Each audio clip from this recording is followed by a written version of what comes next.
কেবল মনে পড়ে জল পড়ে পাতা নড়ে, তখন কর খল প্রভৃতি বানানের তুফান কাটাইয়া সবেমাত্র কুল পাইয়াছি। সেদিন পড়িতেছি জল পড়ে পাতা নড়ে। আমার জীবনে এইটি আদিকবির প্রথম কবিতা।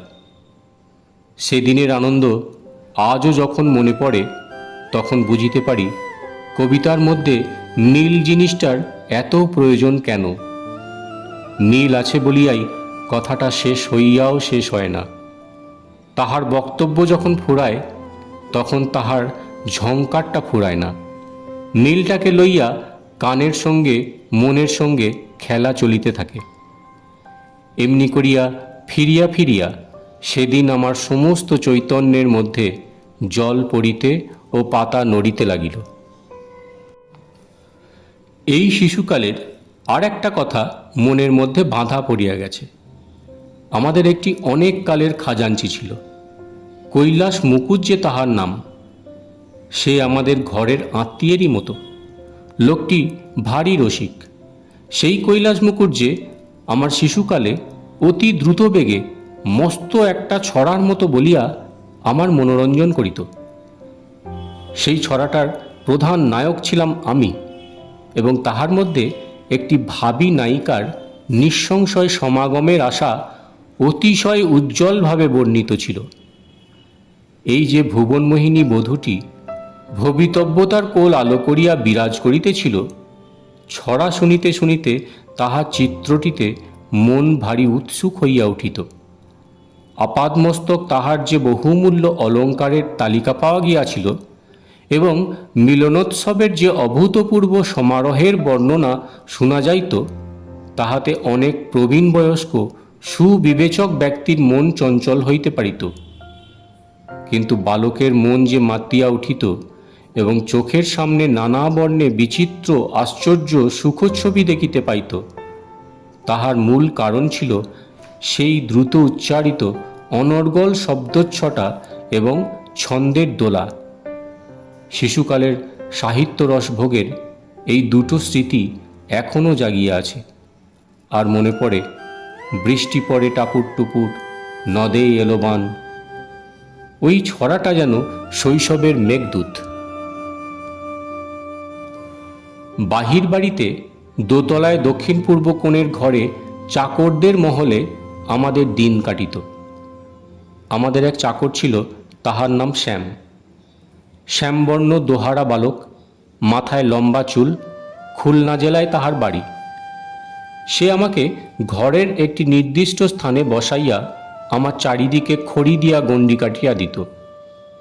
গম্ভীর মুখ করিয়া তর্জনী তুলিয়া বলিয়া যাইত, গণ্ডির বাহিরে গেলেই বিষম বিপদ। বিপদটা আদি ভৌতিক কি আদি দৈবিক তাহা স্পষ্ট করিয়া বুঝিতাম না, কিন্তু মনে বড় একটা আশঙ্কা হইত। গণ্ডি পার হইয়া সীতার কি সর্বনাশ হইয়াছিল তাহা রামায়ণে পড়িয়াছিলাম। এই জন্য গণ্ডিটাকে নিতান্ত অবিশ্বাসীর মতো উড়াইয়া দিতে পারিতাম না। জানালার নিচেই একটি ঘাট বাঁধানো পুকুর ছিল।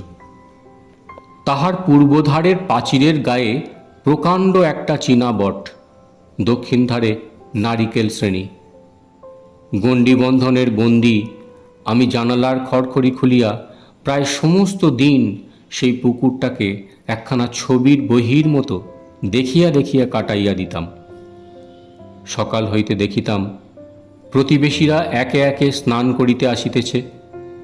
তাহাদের কে কখন আসিবে আমার জানা ছিল। প্রত্যেকের স্নানের বিশেষত্বটুকুও আমার পরিচিত।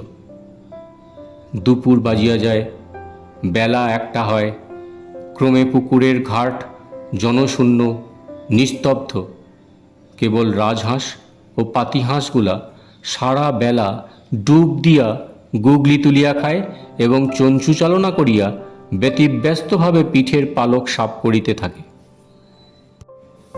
পুষ্করিণী নির্জন হইয়া গেলে সেই বটগাছের তলাটা আমার সমস্ত মনকে অধিকার করিয়া লইত।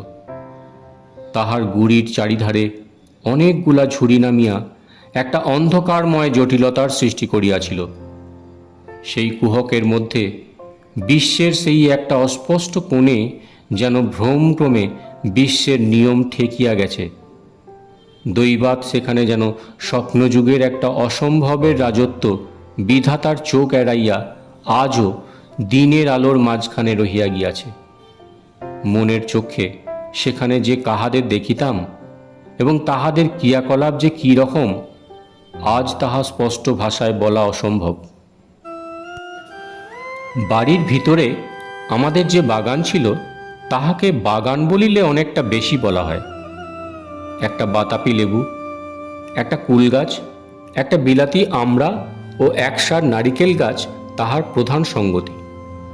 মাঝখানে ছিল একটা গোলাকার বাঁধানো চাতাল। আমার সেই স্বর্গের বাগান ছিল, সেই আমার যথেষ্ট ছিল। বেশ মনে পড়ে, শরৎকালের ভোরবেলায় ঘুম ভাঙিলেই এই বাগানে আসিয়া উপস্থিত হইতাম।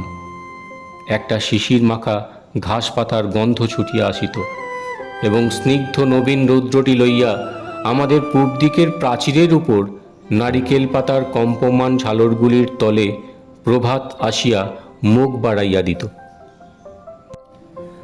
ছেলেবেলার দিকে যখন তাকানো যায় তখন সবচেয়ে এই কথাটা মনে পড়ে যে তখন জগৎটা এবং জীবনটা রহস্যে পরিপূর্ণ।